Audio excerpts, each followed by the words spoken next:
Shalom, semua jemaat Tuhan. Shalom. Kurang semangat. Shalom. Shalom. Selamat sore untuk semuanya, saudara-saudari semua yang sudah hadir, dan kita tadi sudah penyembahan bareng, sudah menaikkan pujian juga sama-sama. Berarti sekarang adalah puncak acara kalau dari acara itu, saudara-saudara semua. Yang paling penting dari semuanya yaitu kita mendengarkan kebenaran firman Tuhan. Siapa yang semangat mau mendengarkan firman Tuhan? Amin. Hanya Kak Grace dan Bunda. Siapa yang semangat mau mendengarkan firman Tuhan? Amin. Puji Tuhan. Saudara semua, bagaimana untuk 1 minggu ini? Apakah luar biasa? Mencoba untuk luar biasa atau sedang biasa saja? Luar biasa. Oh, kalau Gap lagi semangat, saudara-saudara. Apalagi dalam minggu-minggu ini ya, Gap ya. Luar biasa. Siapa di sini yang suka cita, boleh angkatkan tangannya? Yang suka cita? Oke, puji Tuhan. Saudara, kita masih bisa hidup saja sampai detik ini. Itu adalah sukacita terbesar dalam kehidupan kita. Amin.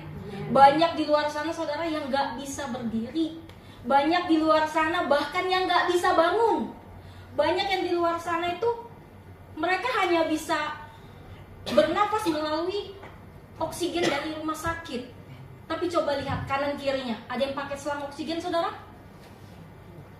Enggak ada. Kita semuanya bisa menghirup dengan sempurna, tanpa kekurangan suatu apapun.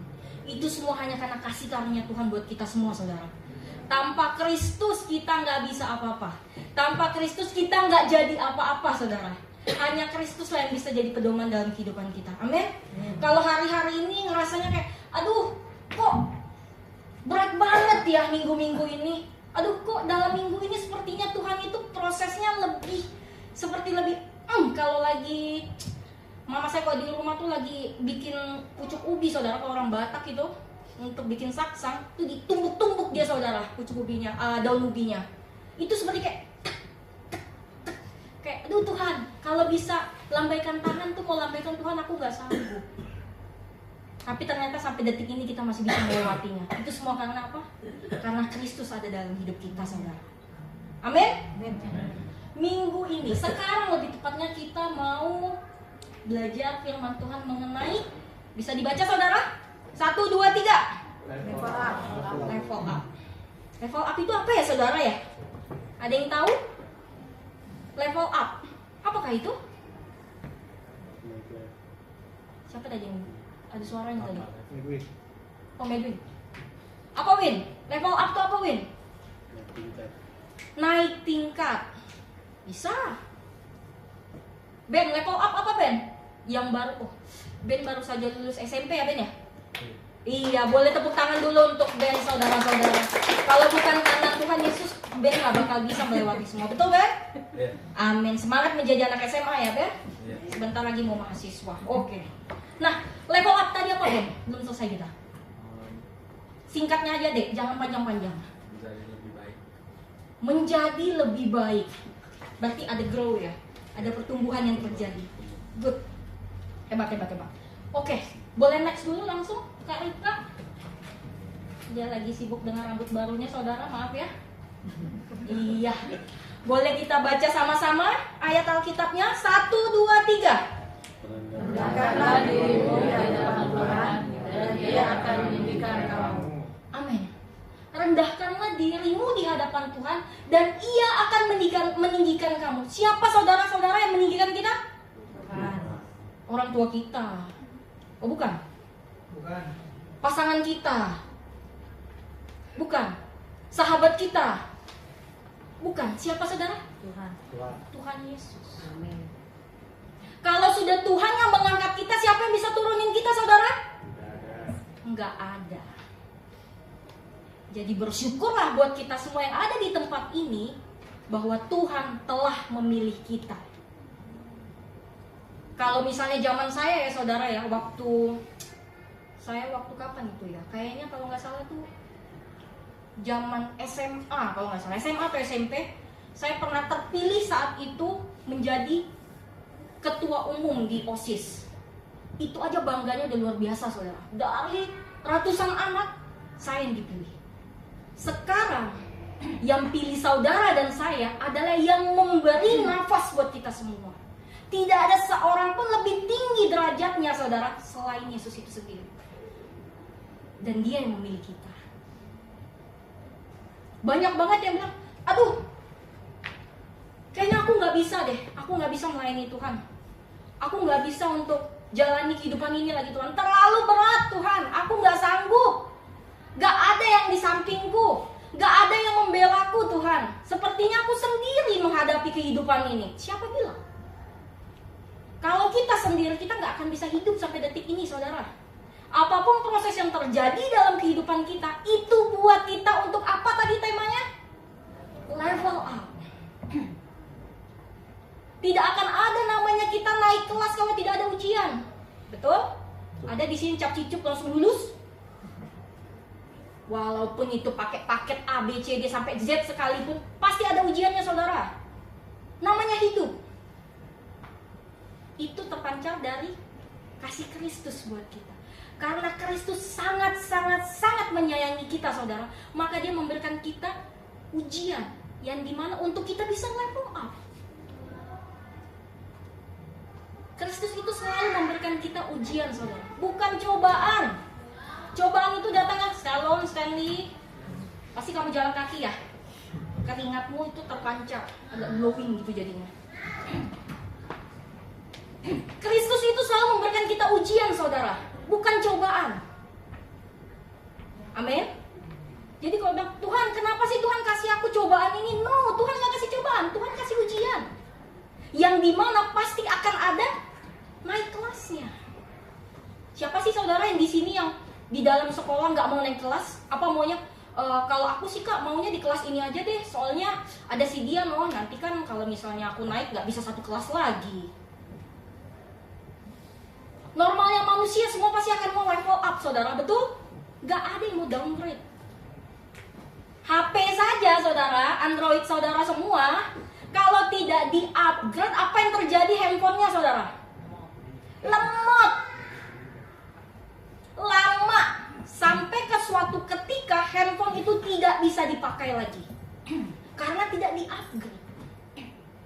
Kenapa harus di-upgrade? Berarti ada komponen-komponen yang di dalam handphone itu untuk buat dia itu bisa lebih cepat, untuk bisa dia itu lebih bagus. Segala sesuatu kalau dia di-upgrade pasti akan jadi lebih baik saudara. Gak ada yang turun. Namanya saja up, malah mungkin turun. Betul? Terus siapa kita di sini saudara yang mengatakan Tuhan aku tidak mampu, Tuhan aku kayaknya gak layak. Siapa kita saudara? Tuhan yang pilih kita kok. Yang pilih kita bukan presiden, raja di atas segala raja saudara. Dia yang memilih Morde, dia yang pilih Sam, dia yang pilih kita semua di sini. Karena kasihnya kepada kita itu begitu besar saudara. Makanya dia datang juga ke dunia ini untuk menebus siapa saudara? Saudara dan saya. Raja di atas segala raja turun ke dunia ini saudara cuma buat kita. Wow, itu spesialnya lebih dari spesial. Kalau bisa dibilang ada di atas spesial, mungkin itulah kita sekarang saudara. Kristus itu melihat kita seperti itu. Kenapa kita tidak melihat diri kita seperti Kristus melihat kita? Kenapa kita melihat diri kita jijik? Kenapa kita melihat diri kita gak bisa apa-apa? Kenapa kita melihat diri kita gak pantas untuk melayani? Kenapa kita melihat diri kita untuk gak pantas berbuat baik? Siapa kita? Kristus saja pilih kita kok untuk melakukan pekerjaannya. Kita hanya ciptaannya. Kristus yang menciptakan kita. Amin. Jadi punyai paradigma, oh iya Tuhan, Tuhan sudah pilih aku, Tuhan sudah menetapkan aku. Berarti tugasku adalah apa yang Tuhan mau aku lakukan di dunia ini. Apa yang mau Tuhan lakukan melalui aku di dalam pekerjaanku. Apa yang mau Tuhan lakukan melalui aku di dalam sekolahku. Apa yang mau Tuhan lakukan melalui aku dalam pergaulanku. Kenapa kita nggak sering bertanya, apa ya Tuhan? Apa yang mau Tuhan lakukan dalam kehidupan kita? Amin. Coba langsung. Ayo Kak. Satu-satu ya Kak. Satu dulu. Oke, cukup. Kalau dikata tadi saya cari saudara, arti dari rendah itu ada beberapa di KBBI, tapi yang cukup menarik adalah satu ini saudara, ditanam dengan teratur. Rendah itu adalah ditanam dengan teratur. Berarti kalau dikatakan untuk rendahkanlah dirimu di hadapan Tuhan dan Ia akan meninggikan kamu, berarti sama saja kita itu ditanam dengan teratur oleh Kristus. Untuk apa? Agar Tuhan yang ditinggikan, bukan kita, saudara. Ditanam dengan teratur. Siapa di sini yang suka bercocok tanam? Ada? Bunda, ya. Ada yang lain? Kalau saya biasanya bercocok tanamnya di dalam game apa itu saudara yang bisa banyak tiba-tiba itu ada peternakan, apa itu namanya? Township ya kalau nggak salah ya. Ya itu. Saya banyak. Kalau di situ saya banyak banget kebun-kebun saya saudara. Ada kebun jagung, kebun semuanya kebun saya ada. Semua ada. Saya merasa di situ saya memiliki kota itu. Wah, sedikit sekali-sekali merasakan punya segalanya di situ saudara. Tapi jangan dibawa ke dunia nyata ya, nanti angkuh jadinya. Dikatakan ditanam dengan teratur. Saudara, Allah kita itu adalah Allah yang teratur. Allah itu gak sembarangan. Jadi kalau kita bilang bahwa hidup kita itu gak bisa teratur, ya kita anak siapa? Kalau kita bilang, aku gak bisa deh, aku gak bisa untuk bisa benar terus kehidupannya. Aku gak bisa deh kayaknya kalau udah jatuh langsung bangun. Aku gak bisa deh kayaknya kalau sudah melakukan kesalahan ini, aku gak melakukan ini lagi. Siapa bilang? Orang Allah bilang kita ditanam dengan teratur kok. Berarti semua yang ada dalam hidup kita sudah Tuhan pertimbangkan dengan sangat sempurna. Sudah Tuhan atur dengan sangat sempurna. Ditanam dengan teratur. Tuh saya baca ini, wow, keren ya. Rendah itu kan biasanya orang lain itu berpikirnya, ya gak layak. Biasanya rendah kan seperti itu. Atau gak cocok, nggak level kalau bahasanya, atau kalau di bahasa apa di dalam apa tuh di dalam kerajaan Bali ya kalau nggak salah, ketua yayasan saya itu orang Bali asli dari sana, katanya ada kasta, betul ya Kak Presta ya? Betul. Enggak, kastanya rendah, tapi di sini maknanya lain saudara. Rendah itu ditanam dengan teratur. Lanjut Kak, ditanam tuh ngapain? Tanam atau menanam benih. Kalau ditanya, kita ditanam dengan teratur, apanya yang ditanam? Kalau saudara-saudari masih ingat, sepertinya ini tahun lalu ya kalau nggak salah, atau tahun lalu atau tahun ini, kita pernah bahas mengenai menabur benih. Tahun lalu kalau nggak salah ya, itu ada tahun lalu yang kita menabur benih, yang dimana kitalah benih itu, yang dimana Tuhan sebarkan di mana saja dan kita harus bertumbuh di tempat itu. Menanam benih. Benih apa sih saudara yang Tuhan tanamkan dalam kehidupan kita? Benih-benih kerajaan surga. Benih-benih yang dimana yang sesuai dengan kemauannya Kristus. Benih-benih yang dimana yang itu akan memberikan dampak yang baik buat sekeliling kita. Yang kasih benihnya Tuhan kok. Kita ini hanya sebagai alat saudara, media, yang dimana untuk menciptakan sesuatu agar orang lain lihat bahwa oh keren ya Tuhannya.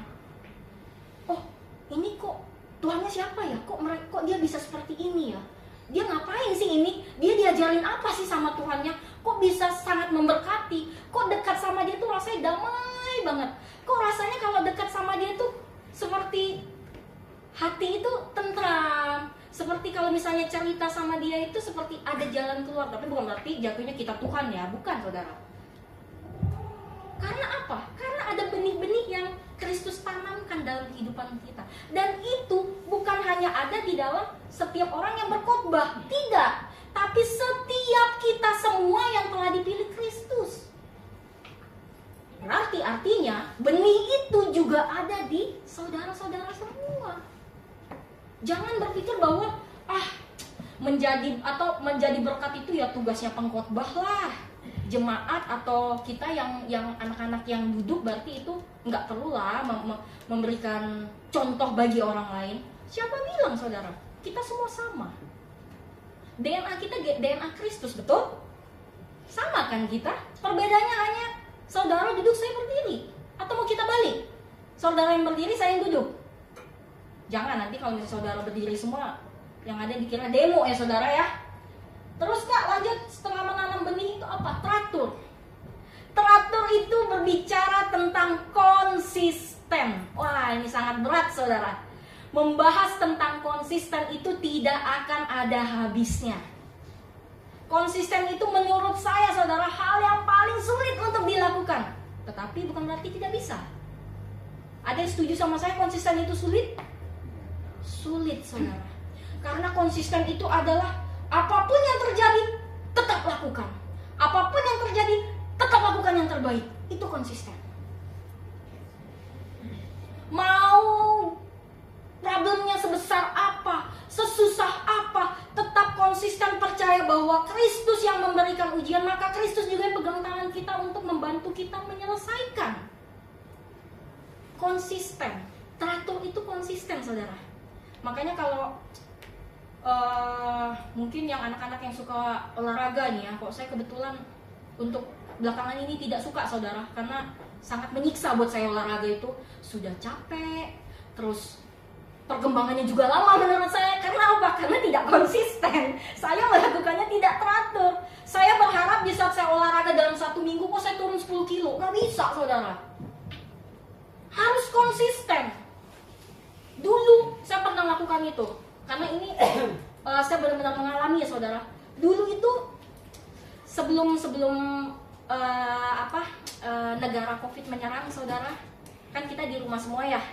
Jadi mau tidak mau tidak ada yang bisa dikerjakan selain kita hanya di depan laptop, di depan TV, di depan handphone, itu saja yang kita kerjakan. Tapi saat itu saya mengambil satu keputusan untuk olahraga secara konsisten saudara. Teratur. Makanya kalau sekarang agak sedikit melebar ya itu karena tidak konsisten saja saudara. Tapi saya pernah mengecil kok dulu, beneran, swear. Boleh dilihat foto-foto yang sebelumnya, benar kan saya? Saksinya masih hidup? Ya. Walaupun saat itu saya mengecilnya karena ada 1-2 kalimat yang membuat saya saya tunjukin, dikiranya nggak bisa. Bisa. 2 bulan saudara, saya dari 89 ke 52. Hebat ya, tapi sakit setelah itu. Itu berarti memang salah caranya. Nah, konsisten yang dilakukan di sini adalah bukan konsisten yang membuat kita tuh jadi kayak tidak menjadi berkat buat orang lain, tidak. Tapi konsisten yang dimana apapun yang kita lakukan, semuanya itu kita benar-benar melakukan seperti untuk Kristus. Di Kolose 3 ayat 23.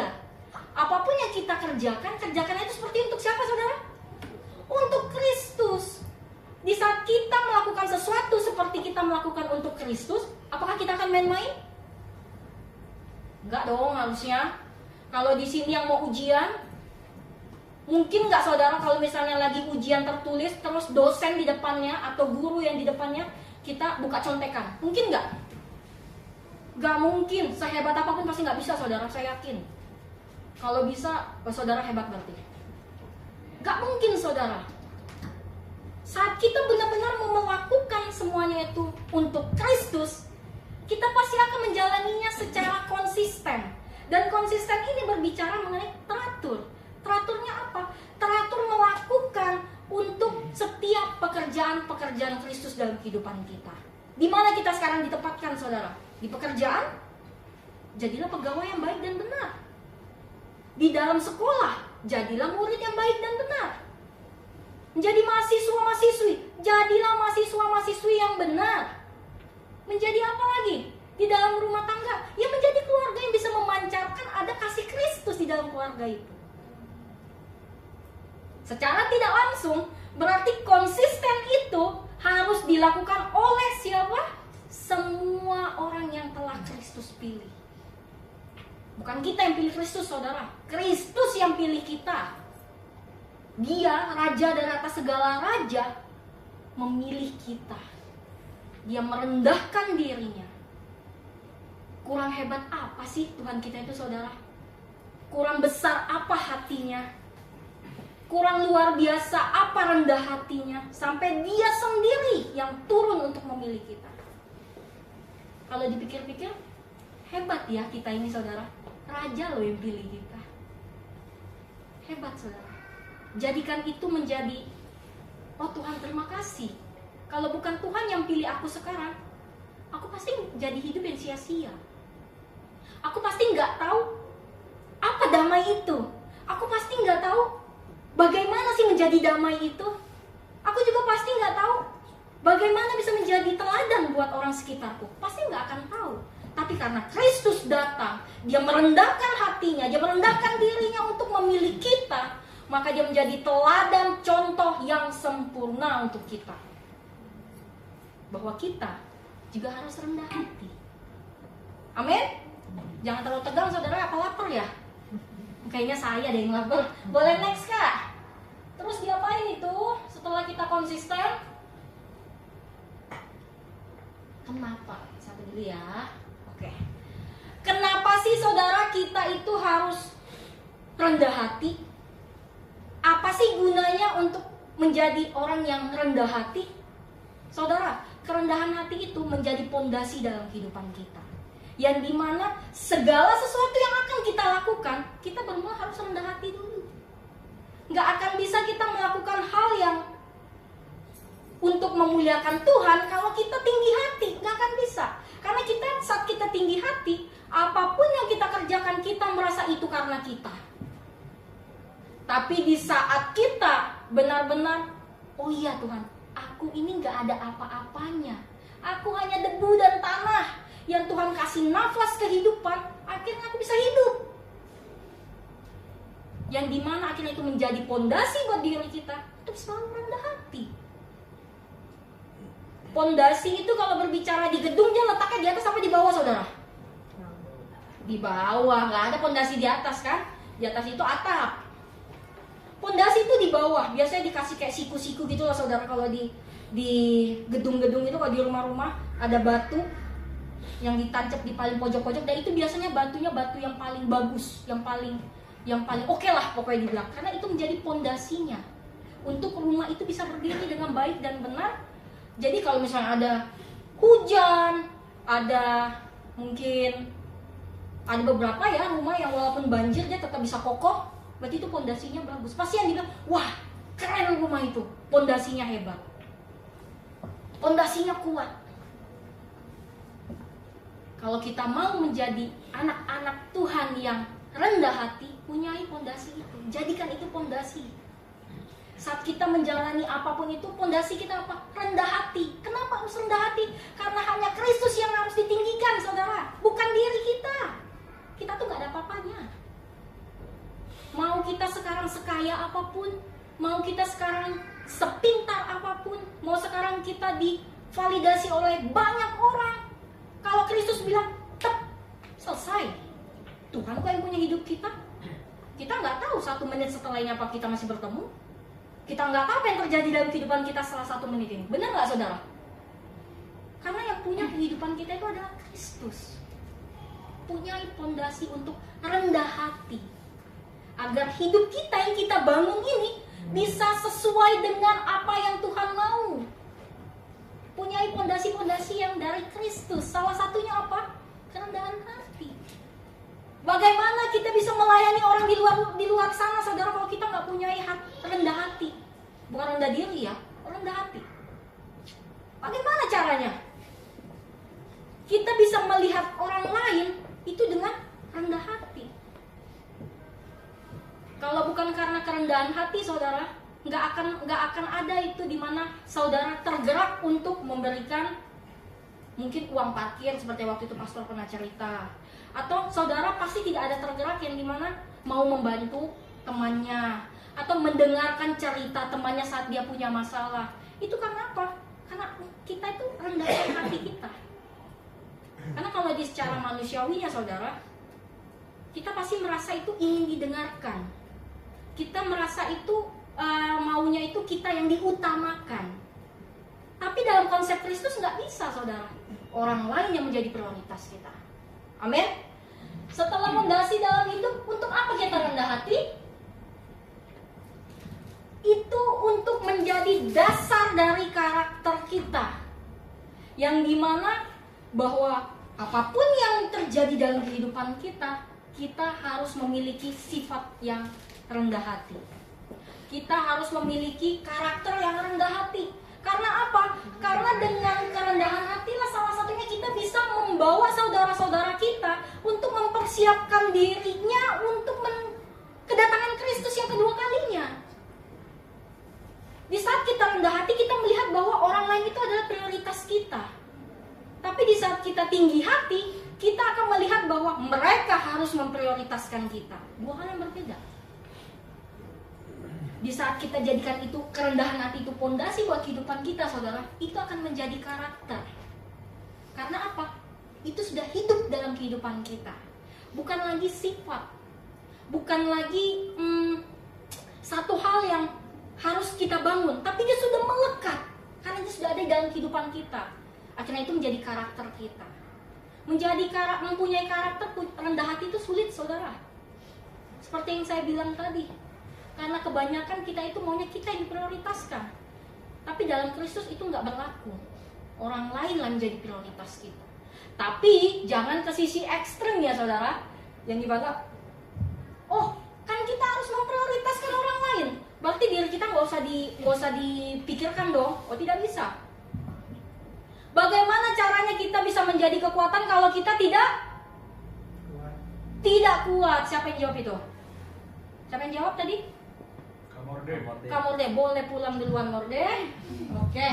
Bagaimana cara kita bisa kuat, menjadi kekuatan kalau kitanya nggak kuat? Gimana cara kita bisa menjadi sandaran kalau misalnya kita itu nggak kuat? Benar, Gap? Amin? Amin. Gap sekarang tuh luar biasa loh. Ya, lagi kuat sekarang Gap ya? Karena mau menjadi kekuatan bagi orang lain, betul? Amin. Terus setelah jadi karakter, jadi apa lagi, Kak? Nah, ini yang paling asik tuh ini, saudara. Kerendahan hati itu menjadi fondasi dalam hidup, yang dimana akhirnya menjadi karakter kita. Terus karakter yang tadi rendah hati itu bisa terlihat dari mana, saudara? Dari ketaatan. Itu bukti nyata ketaatan kita. Taat itu, ada yang tahu nggak makna taat itu apa? Coba. Apa ketaatan itu?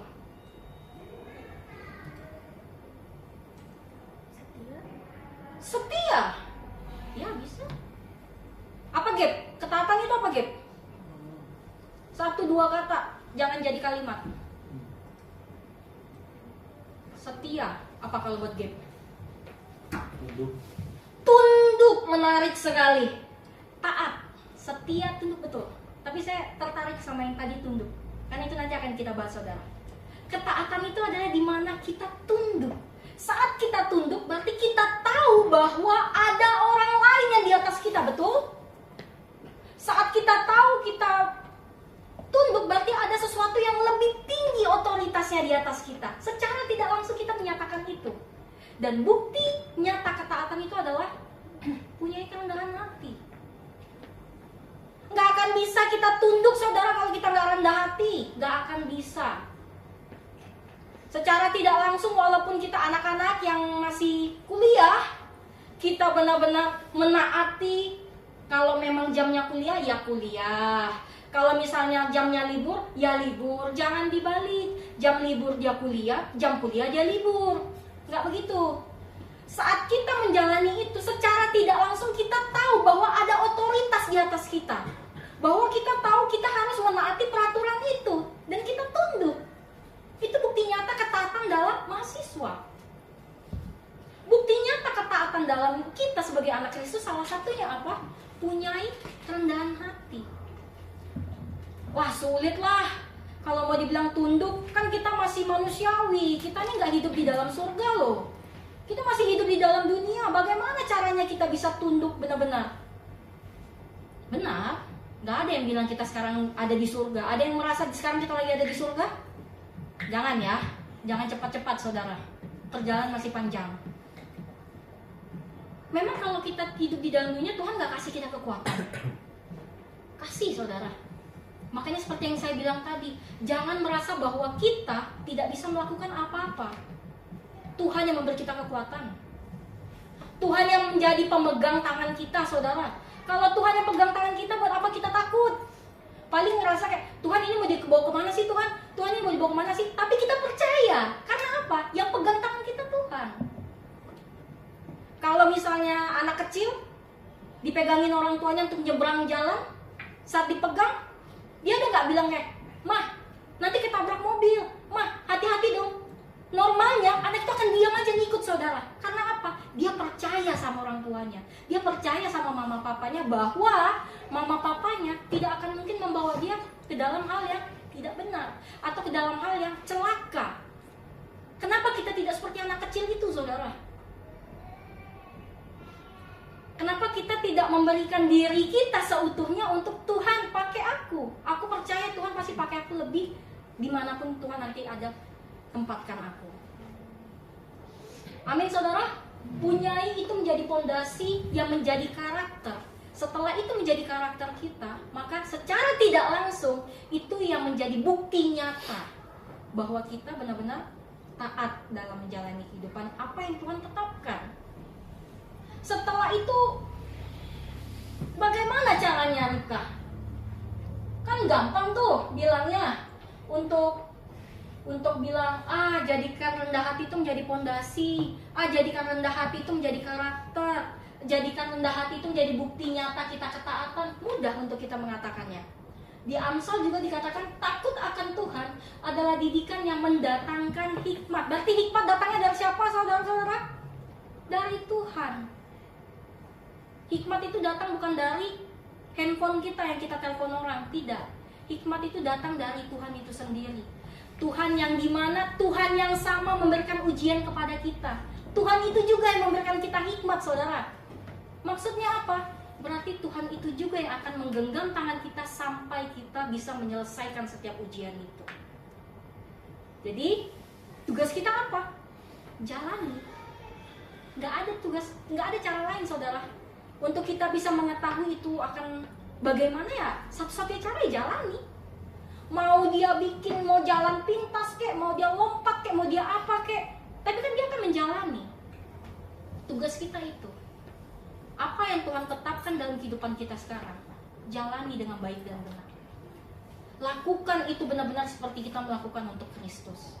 Apa yang Tuhan benar-benar tancapkan dalam hidup kita, jadikan itu menjadi pacuan kita untuk menjadi lebih baik lagi.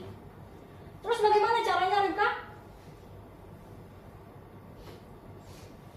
Oke, kalau anak-anak KGC biasanya pasti sering dengar saya nanya ini. Ada yang masih ingat nggak? Be yourself itu kita pernah bahas di mana? Ada yang masih ingat anak KGC? Wah, Ben sudah senyum-senyum. Sam? Eton. Stanley belum ikut ya? Stanley belum ikut saat itu ya? Belum. Siapa lagi? Gap, wah Gap jangan diam-diam Gap. Kamu ikut. Aku pak ingat sekali kamu ikut. Di mana kita bahas ini Gap? Ingat nggak? Ini be yourself itu. Di mana? Apa? Roadblock, kamu lapar.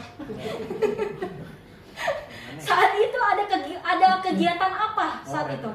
Retret, betul. Ini sangat menarik buat saya, saudara. Be yourself. Seringkali kita itu tidak menjadi diri kita, betul nggak?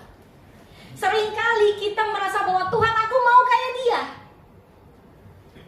Tuhan aku mau kayak dia, dia cantik, dia pintar, dia ganteng, dia kaya, dia hebat. Tuhan aku mau kayak dia. Emang ada apa yang salah dengan hidupmu? Sampai kita harus mau seperti orang lain. Bukankah yang menciptakan orang yang kita mau itu dengan kita itu adalah Tuhan yang sama? Kenapa nggak kita menjadi diri kita sendiri saja, saudara? Kenapa kita nggak mensyukuri? Ya inilah yang Tuhan kasih. Be yourself. Jadilah diri kita sendiri, saudara. Kita nggak akan bisa rendah hati kalau kita menjadi orang lain. Harus jadi diri sendiri. Di situ dikatakan melangkah dengan paradigma yang benar. Menjadi diri sendiri itu hanya bisa tercipta kalau kita punya pola pikir yang benar. Pola pikir yang dimana Kristus telah menciptakan aku serupa dan segambar dengan Dia. Punyai pola pikir yang seperti itu, saudara. Secara tidak langsung bersyukur dengan apa yang Tuhan kasih dengan kita saat ini. Tidak usah lihat orang lain. Semua punya porsi-porsinya. Saya seringkali ngobrol kalau sama adik saya tuh, semua itu punya porsinya, Dek. Masalah si A kalau dihadapi oleh si B, belum tentu si B kuat. Masalah si B kalau dihadapi oleh si A, belum tentu si A kuat. Kenapa? Semua punya porsinya. Tuhan itu sangat sempurna menciptakan kita. Dia tahu yang mana yang segini, yang mana yang segitu. Punyai paradigma bahwa bersyukur dengan apapun yang Tuhan yang kasih saat ini. Nggak usah mau jadi orang lain, saudara. Jadi orang lain itu nggak enak. Jadi orang lain itu tidak enak. Kenapa? Karena secara tidak langsung kita sedang berbohong atau kita sedang memakai topeng. Nggak enak, saudara. Percayalah, tidak enak. Lebih enak jadi diri kita sendiri. Ya, inilah kekuranganku. Aku percaya Tuhan bisa pakai aku. Tapi ngomongnya aja enak. Iya, memang ngomong itu gampang, saudara. Bukan berarti dengan saat saya bilang sekarang ini saya sudah menjadi seorang yang sempurna. Tidak. Sama-sama belajar. Tapi yang saya mau itu kita punya paradigma yang sama, bahwa jadilah diri kita sendiri. Karena itu bisa menciptakan satu hal yang terjadi. Apapun yang terjadi, yang ada dalam kehidupan itu, semua hidup kita harus berbicara itu tentang Kristus. Karena semua itu tentang Dia. Dianya itu Kristus ya, saudara. Bukan si dia, bukan si doi, tapi Dia Kristus. Yang dimana apapun yang terjadi dalam kehidupan kita, semua biarlah apapun yang kita lakukan itu berbicara tentang Kristus. Maksudnya seperti apa? Di saat kita melakukan kebaikan, biarlah nama Tuhan yang dimuliakan. Di saat kita mendengarkan curhatan teman kita, biarlah nama Tuhan yang dimuliakan. Semua itu tentang Dia. Hidup menjadi orang Kristen itu seperti di dalam akuarium, saudara. Segala sisi dilihat, segala sisi dinilai, segala sisi bisa dikomplain. Tugas kita apa? Gak enak ya jadi Kristen. Kayaknya dikekang banget kalau ngikut Tuhan tuh. Enggak. Punya paradigma yang benar, yang dimana Tuhan udah pilih kita.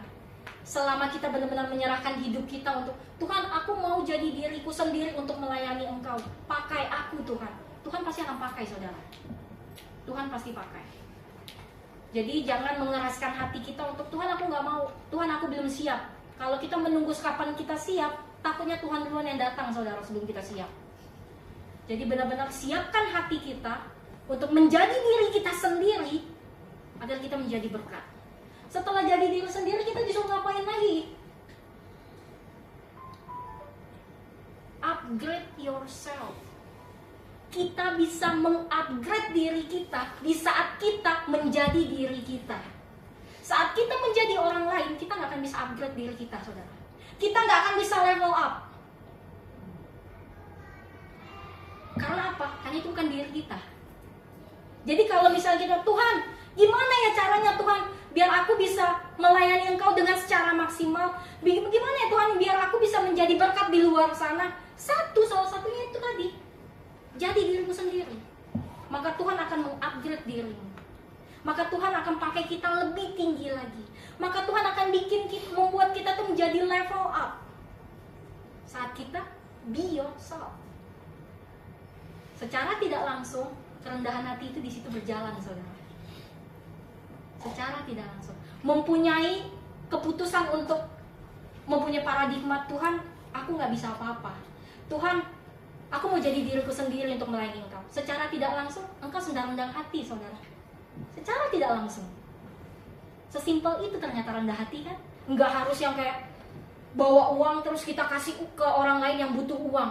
Nggak harus seperti itu. punya paradigma Tuhan aku nggak bisa apa-apa tanpa Engkau. Tuhan hanya Engkau lah pusat dalam kehidupanku. Pakai aku Tuhan, aku jatuh tapi angkat aku lagi Tuhan, pegang tanganku. Saat kita mengatakan seperti itu secara nggak langsung kita lagi melakukan praktek rendah hati saudara. Karena kita melepaskan keakuan kita. Amin. Siapa di sini yang mau diangkat Tuhan level up? Nggak ada? Tangan kanan Sam. Tangan kiri. Kamu kalau di sekolah anakku nggak boleh itu tangan kiri tuh. Next saudara. Nah, putihnya nggak kelihatan ya? Oke, nanti saya bacain. Sudah masuk ke dalam kesimpulan. Sedikit saya mau tutup dengan cerita. Bukan cerita sih, ini salah satu kesaksian saya. Gak nyampe 5 menit lah ya saudara ya, 1-2 menit. Saya itu tahun ini mau masuk tahun keempat saudara. Tahun keempat menghadapi dalam setiap harinya itu anak berkebutuhan. Saya ngajar di sekolah anak TK, tapi yang spesial, anak berkebutuhan. Jadi anak yang berkebutuhan khusus ya maksudnya ya. 4 tahun. Tahun pertama saudara, saat saya dipilih untuk menjadi guru anak berkebutuhan, ada rasa di mana saya nggak mau. Tuhan, enggak lah. Saat itu saya masih tinggi hati saudara. Saya bilang nggak level saya lah Tuhan. Masa saya harus ngajarin anak berkebutuhan? Saya nggak ada basicnya. Basic saya kan teologi saudara. Ngapain saya mengurus anak berkebutuhan yang dimana dia bisa nangis tiba-tiba, bisa lari tiba-tiba, saya harus kejar-kejaran di lapangan. Hampir 1-3 bulan saya itu seperti benar-benar dibejek-bejek sama Tuhan kalau bisa saudara. Emang kamu siapa? Benar-benar saya dibuat untuk rendah hati. Oke. Selama 3 bulan saya benar-benar aku nggak mau. Enggak Tuhan, aku nggak mau melakukan hal ini. Saudara tahu? Nggak ada perkembangan dalam anak-anak yang saya didik. Karena apa? Sayanya udah nggak benar. Dari atasnya nggak benar. Jadi nggak akan bisa berkembang anak-anak itu. Selama 3 bulan, Tuhan benar-benar hantam saya mati-matian. Kamu, apapun yang saya tetapkan, apapun yang Tuhan tetapkan, ya jalani saja. Berarti Tuhan mau pakai kamu di situ. Mulai masuk bulan keempat, akhirnya saya putuskan, Tuhan, aku mau lakukan ini. Bukan mengenai backgroundku apa, bukan mengenai aku lulusan apa, tapi ini mengenai Tuhan maunya apa. Oke Tuhan, aku jalani. Kalau ditanya sekarang saudara, kamu mau nggak keluar? Enggak. Berulang kali saya ditanya, ayo naik ke SD, ayo kita butuh guru agama Kristen di SMP, di SMA. Hati saya mau di sini. Saat saya melayani anak-anak berkebutuhan itu, saya diajari sabar, saya diajari untuk punya belas kasihan, saya diajari mempunyai pikiran bahwa untuk bersyukur. Itu yang poin paling penting. Bersyukur. Bersyukur karena apa? Tuhan masih bisa pakai saya untuk melayani anak-anak ini. Enggak gampang saudara menjalani jadi guru anak berkebutuhan tuh, saya kadang nggak gampang. Ada momen di mana saya baru meleng dikit, anak saya naik ke lemari. Ada saya baru mau tutup pintu, anak saya udah bergulat. Ada di mana saya lagi ngajar, tiba-tiba dia keluar dari pintu, dia naik ke atas pohon. Waduh, ajaib semua saudara, luar biasa. Kita berenam, tapi seperti 60 orang di dalam itu. Belum lagi saya di mana, saya punya pemikiran saat saya melangkahkan ke gerbang sekolah, masalah saya itu harus saya tinggalin. Saat aku melangkahkan kaki aku ke dalam gerbang, yang fokus aku ke mereka. Karena saya pernah coba, saya lagi dongkol dari diri saya sendiri, terus saya melayani mereka, gak jadi saudara. Yang ada kita bertentangan, berantem-beranteman. Berarti saya oke, berarti saya harus tinggalkan masalah saya dulu dan saya fokus ke dia. Saya fokus melayani mereka. Sama. Bukankah kita disuruh Tuhan untuk memprioritaskan orang lain saudara? Cobai dulu, dirasakan dulu, asik kok. Kalau kita melihat proses Kristus itu dengan pandangan Kristus, kita pasti enak jalannya. Bahkan kita akan terucap dari mulut bibir kita, Tuhan, aku bersyukur Tuhan proses aku. Tuhan, aku bersyukur kalau bukan karena Tuhan yang proses, aku tidak akan sampai di tahap yang ini.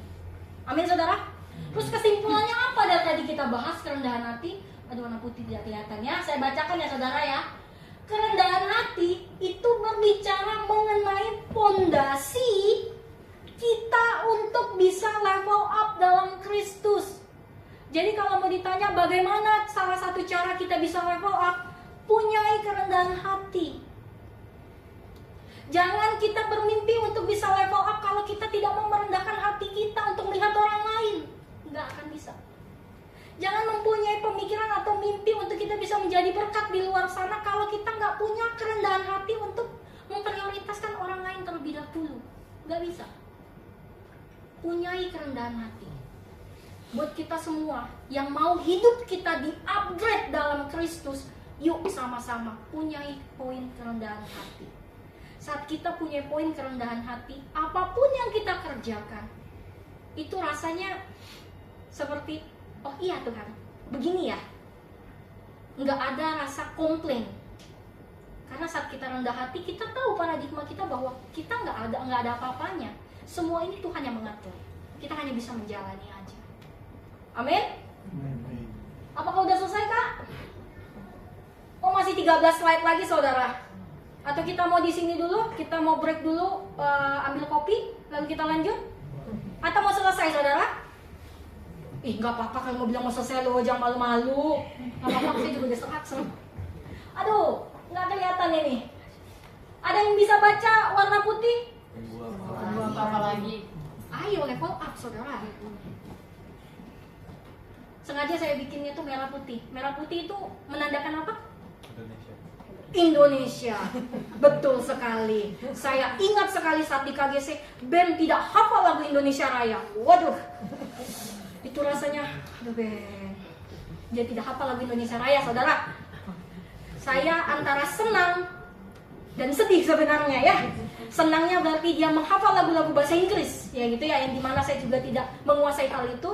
Tapi sedihnya, Ben kita masih tinggal di Indonesia, belum di Amerika, oke Ben?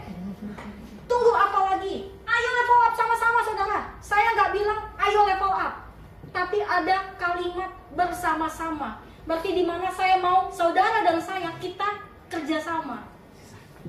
Kerjasama untuk bisa level up. Kerjasama untuk di mana kita bisa menjadi berkat bagi orang di luar sana.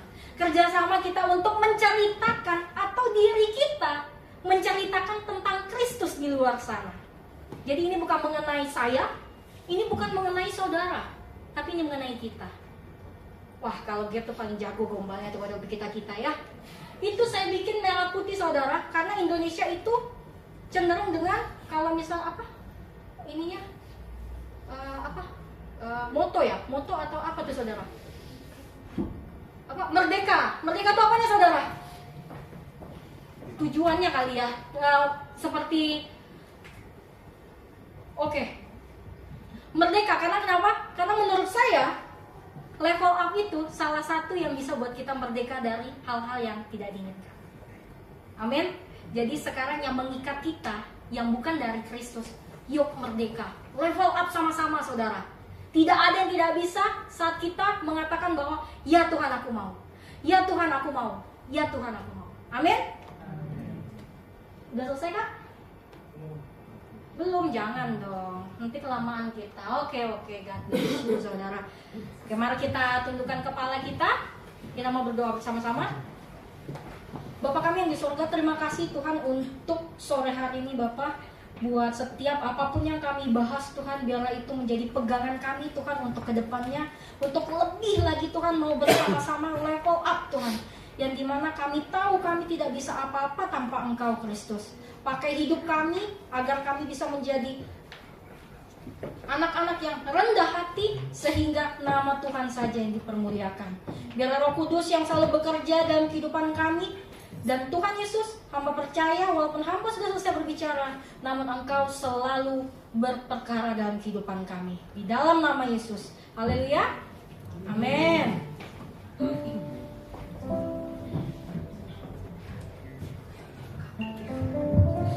Haleluya. Kita semua diberkati Tuhan, amin. Semua siap? Naik ke level berikutnya. Haleluya. Terima kasih buat hambanya yang sudah memberkati kita semua. Dan setelah kita semua bangkit berdiri, kita akan sama-sama menyatakan pengakuan iman rasul kita. Aku percaya kepada Allah, Bapa yang Maha Kuasa, Khalik langit dan bumi, dan kepada Yesus Kristus anaknya yang tunggal Tuhan kita, yang dikandung dari Roh Kudus, lahir dari anak darah Maria, yang menderita sengsara di bawah pemerintahan Pontius Pilatus, disalibkan, mati dan dikuburkan, turun ke dalam kerajaan maut, pada hari yang ketiga bangkit pula dari antara orang mati, naik ke surga, duduk di sebelah kanan Allah, Bapa yang Maha Kuasa. Dan dari sana Ia akan datang untuk menghakimi orang yang hidup dan yang mati. Aku percaya kepada Roh Kudus, gereja yang kudus dan am, persekutuan orang kudus, pengampunan dosa, kebangkitan tubuh, dan hidup yang kekal. Amin.